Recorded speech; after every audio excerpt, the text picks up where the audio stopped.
The question of contemporary miracles, to me, is one of these prime cases where it is just as much about how you look at the world as it is about the world itself.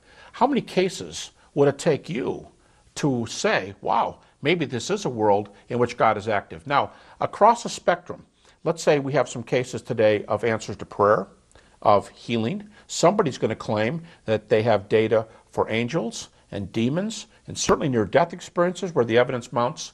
And when you start getting some evidence for this, you start saying, hey, maybe the world's a little different than what I thought. Now, a case in point is a study that was done in a San Francisco hospital a few years ago where the attending physician, Dr. Randolph Bird, worked with almost 400 cardiac patients. It was a double-blind experiment. About half of these patients were prayed for, and about half were not. The people who were doing the praying knew a case, pray for Jim, he's having open heart surgery today, but they don't know who these people are. And just about the time you say, well, this sounds like wishful thinking, you remember it's a double-blind experiment, so the people who were being prayed for didn't know it was them.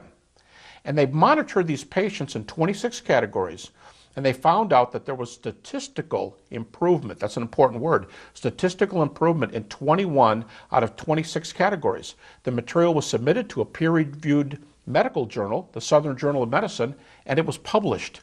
Now, to me, you have some cases like that, and you start wondering, hey, maybe this is a world in which God is active. I was in a hospice type of situation. I was pronounced terminally ill by my doctor with chronic pancreatitis. I was being fed intravenously each night at home as I slept.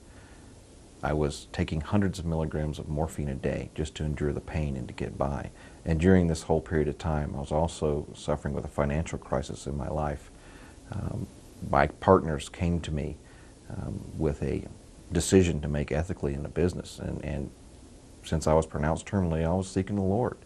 And so I was looking for change in my life, and I was reading the Bible, and I felt prompted by God when they came to me to make this decision to say no and to take a stand and do the right thing. And through all of this, when I walked away from 6 years worth of work, the next day I woke up and I didn't have any pain, and I was healed. The doctor called me on the phone because I missed my appointment to get my prescription refilled. And I got off the morphine actually in 2.5 weeks, which the doctor said was impossible. I went there to see him, and he goes, okay, so tell me what's going on with you. Why is it that you don't need the morphine anymore? And I said, well, Doc, I know it's going to sound weird to you because it sounds weird to me. But the fact of the matter is I believe that Jesus Christ healed me. And he goes, well, you know the look you get.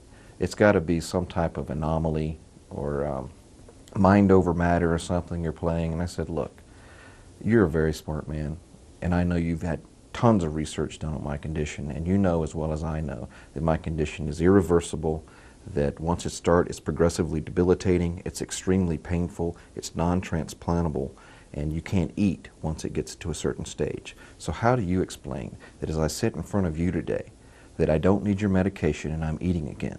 And he said, I guess you're right. It's a miracle.